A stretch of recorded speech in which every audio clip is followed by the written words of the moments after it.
नमस्कार, मैं हूं आशीष त्रिपाठी आपके साथ और यह है दोपहर दमदार। और दमदार खबर से शुरुआत करेंगे, जहां भोपाल में भारतीय जनता पार्टी को एक बड़ा दम मिल रहा है। दरअसल नरेंद्र सिंह तोमर के आ जाने से यहां पर एक बड़ी मजबूत बढ़त भारतीय जनता पार्टी को मिल सकती है, क्योंकि एक बड़ी जिम्मेदारी यहां पर केंद्रीय मंत्री को दी गई है।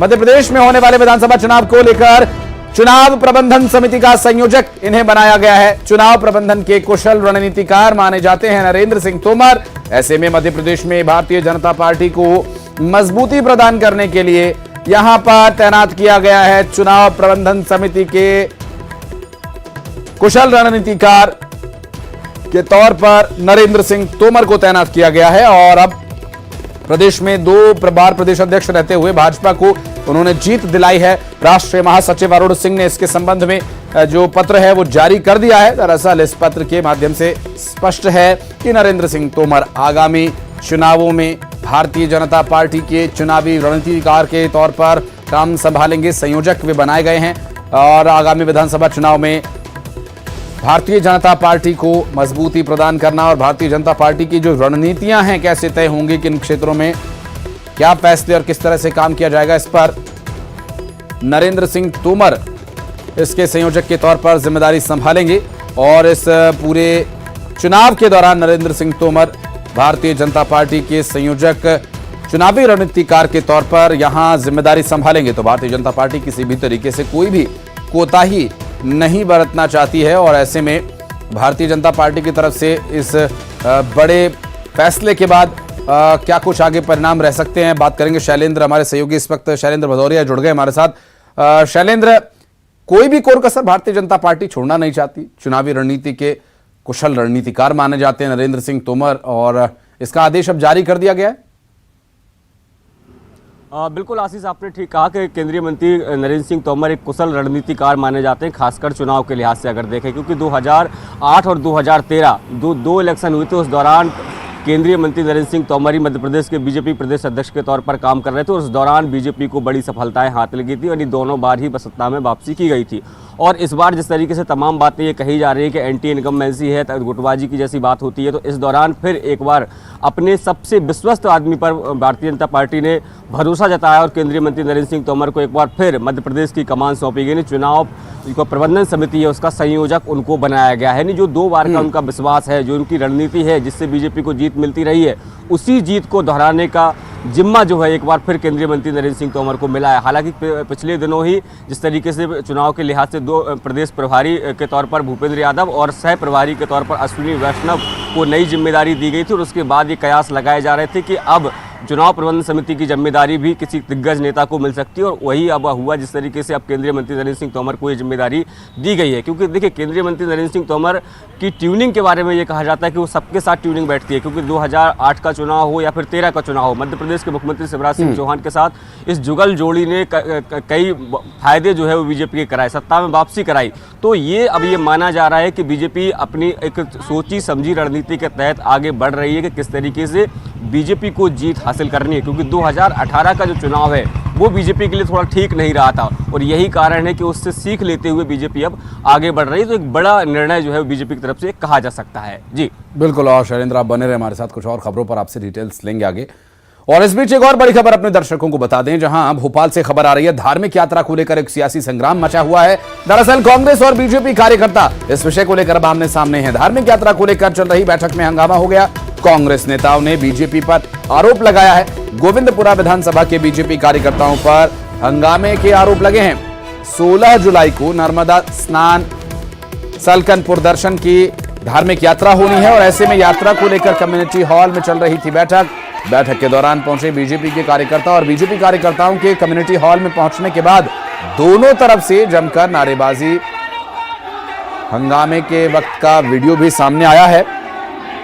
मौके पर पुलिस ने पहुंचकर मामला शांत कराने का प्रयास किया। दरअसल कांग्रेस नेता रविंद्र साहू ये धार्मिक यात्रा करवा रहे हैं और इस पर अब नारेबाजी और हो हल्ले का जो ये वीडियो सामने आया है, एक दूसरे के खिलाफ प्रदर्शन कर रहे हैं।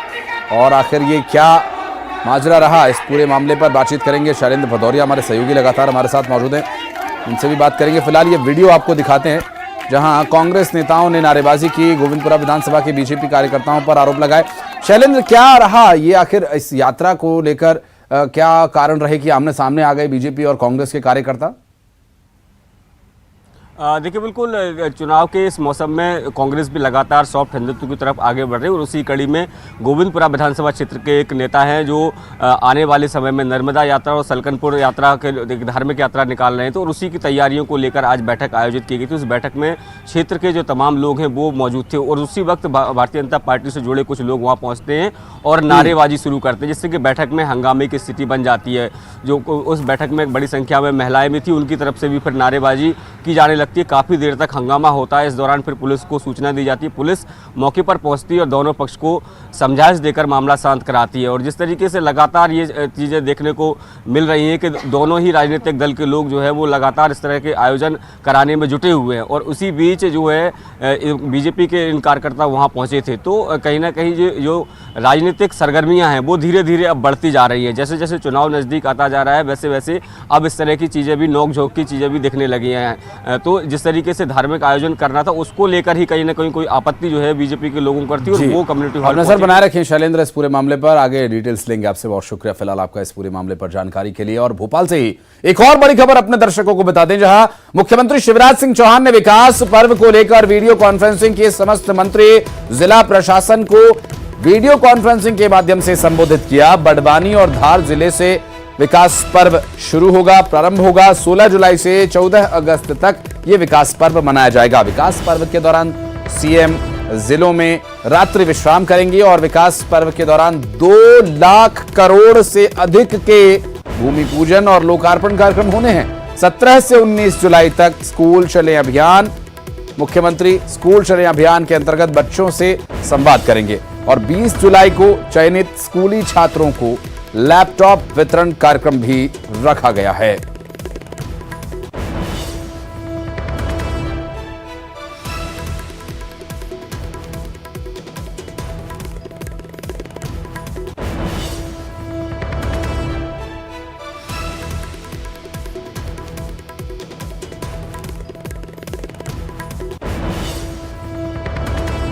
विकास पर्व के दौरान सीएम जिलों में रात्रि विश्राम करेंगे और 2 लाख करोड़ से अधिक के भूमि पूजन और लोकार्पण कार्यक्रम इस दौरान होने हैं। दरअसल जो ये विकास पर्व है 17 से 19 जुलाई तक स्कूल चले अभियान के तहत सीएम भी बातचीत करेंगे। और रंजना हमारी सहयोगी इस वक्त हमारे साथ जुड़ गए हैं। रंजना, ये विकास पर्व कैसे लोगों के हित में काम करेगा और क्या कुछ डिटेल्स मिल पा रही हैं इसकी?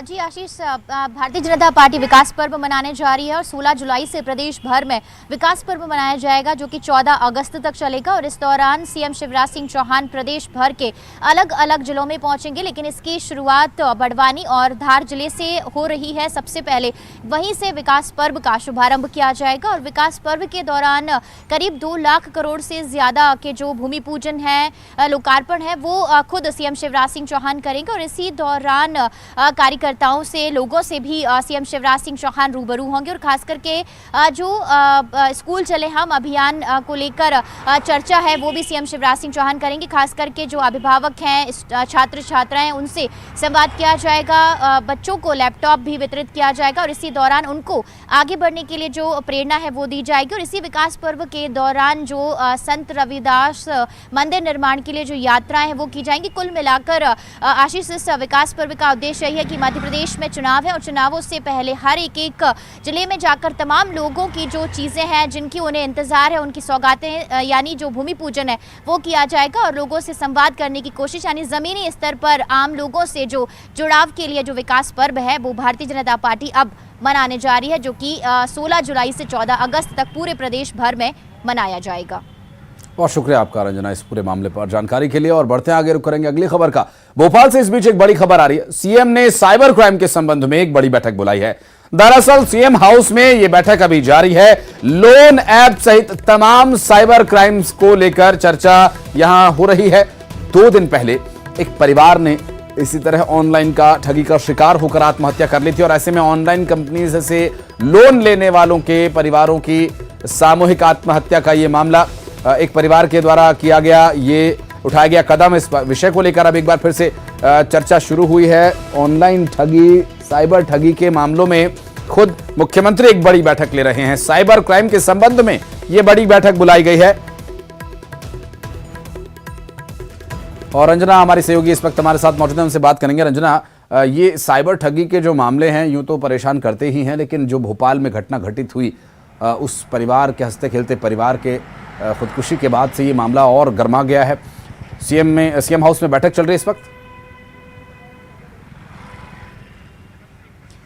जी आशीष, 2 दिन पहले परिवार ने आत्महत्या की थी, सामूहिक आत्महत्या की थी, और उसमें जिस तरीके से खुलासे हुए थे आत्महत्या को लेकर, वो वाकई बेहद जागरूक करने वाले भी थे लोगों के लिए, क्योंकि अब तक साइबर क्राइम तो हुआ करते थे, लेकिन जिस तरीके से ऑनलाइन कंपनी से लोन लिया, उसके बाद उनको डराया गया, धमकाया गया, इसको लेकर आगे जो लोग हैं वो इस तरीके के कदम ना उठाएं और लोग जागरूक हो सकें। इसको लेकर मुख्यमंत्री शिवराज सिंह चौहान आज सीएम हाउस में अधिकारियों की बैठक ले रहे हैं। पुलिस विभाग के तमाम अधिकारी इस बैठक में मौजूद हैं, जिसमें सीएम शिवराज सिंह चौहान ने अधिकारियों को निर्देश दिए हैं कि साइबर अवेयरनेस को लेकर जो कैंपेन है वो पूरे मध्य प्रदेश में चलाया जाएगा, जिसमें सोशल मीडिया, प्रिंट मीडिया के माध्यम से और खास करके जो सोशल नेटवर्किंग प्लेटफॉर्म्स हैं उसके जरिए आम लोगों को जागरूक करने के लिए जो कोशिशें हैं वो की जाएंगी, कैंपेन चलाए जाएंगे। और अगर किसी को इस तरह के लोन देने के बाद उनको प्रताड़ित किया जा रहा है, डराने धमकाने की कोशिशें की जा रही हैं या मानसिक रूप से प्रताड़ित करने की कोशिशें की जा रही हैं, तो ऐसे लोगों को तुरंत से तुरंत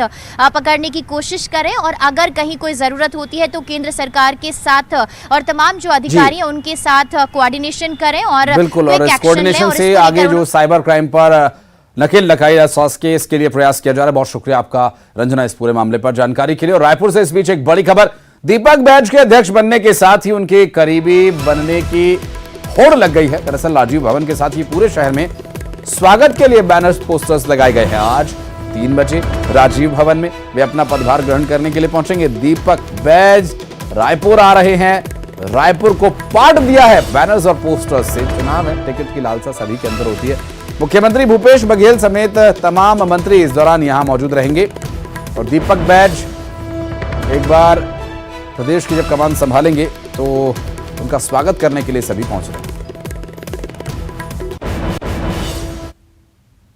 सियासत में जो उगता सूरज होता है सब उसके साथ हो जाते हैं। आज दीपक बैज 3 बजे शपथ ग्रहण करने वाले हैं और राजीव भवन के सामने आप देख सकते हैं और शहर में जगह जगह देख सकते हैं। यहाँ पर एक भी जगह ऐसे नहीं बची हुई है जहाँ पर जो है वो झंडे और पोस्टर ना लगे हो, और हर कोई बताने की कोशिश कर रहा है कि वो जो है दीपक बैज के प्रदेश अध्यक्ष बनने पर किस तरह से खुश है। और अलग अलग तरीके से आपको यहाँ पर दिखाई देंगे कि अलग अलग लोग जो हैं वो अपनी यहाँ पर शुभकामनाएं देते हुए दिखेंगे यहाँ पर पोस्टर्स में। और 3 बजे वो जो है यहाँ पर शपथ ग्रहण करेंगे। करीबन 2 बजे वो रायपुर एयरपोर्ट पहुंचेंगे और इसको लेकर कांग्रेस ने तैयारियां की हुई है। सभी से कहा गया है कि एयरपोर्ट पहुंचे दीपक बैज के स्वागत के लिए। दीपक बैज युवा है और कांग्रेस ने उदयपुर के चिंतन शिविर में ये निर्णय लिया था कि 50 साल से कम उम्र के 50% लोगों को संगठन और सत्ता में जो है वो तवज्जो दी जाएगी। मुख्यमंत्री भूपेश बघेल का कहना है कि छत्तीसगढ़ से इसकी शुरुआत हो गई है और दीपक बैज जो है वो 50 साल से कम उम्र के हैं और उनको प्रदेश अध्यक्ष की कमान दी गई है। दूसरी बात अगर हम बात करें तो मुख्यमंत्री भूपेश बघेल जो है वो भी यहाँ पर शपथ ग्रहण में शामिल होंगे। तमाम जो मंत्री हैं, विधायक हैं, वो यहाँ इसमें शामिल होंगे। पहली बैठक भी आज दीपक बैज लेंगे। देखना ये है कि मोहन मरकाम के जो समर्थक थोड़े बहुत अगर हम बात करें तो कहीं ना कहीं निराश चल रहे थे, उनको किस तरह से साथ पाते हैं। और दूसरी बात अगर हम बात करें तो बस्तर की जो जितनी सीटें इस समय मौजूद हैं, क्या उन सीटों का रिकॉर्ड जो है वो दीपक बैज बरकरार रख पाते हैं आने वाले विधानसभा चुनाव में, इस पर भी सबकी नजर रहेगी। कैमरा पर्सन मनीष के साथ ममता लांजेवाल, न्यूज़ 18 छत्तीसगढ़। और दतिया से एक बड़ी खबर इस बीच आ रही है। 2 सगी बहनों से गैंगरेप के मामले में एक पीड़िता ने फांसी लगाकर खुदकुशी करने की कोशिश की और इलाज के लिए झांसी से रेफर करना पड़ा। दरअसल पुलिस पर मामला तक दर्ज नहीं करने का आरोप है। पीड़ित पक्ष ने थाने का घेराव किया। दबाव के बाद 4 आरोपियों के खिलाफ मामला दर्ज किया गया। 2 आरोपी पुलिस की हिरासत में हैं, 2 फरार बताए जा रहे हैं। सूत्रों के हवाले से खबर यह भी है कि आरोपियों में एक बीजेपी नेता के बेटे का नाम भी सामने आ रहा है।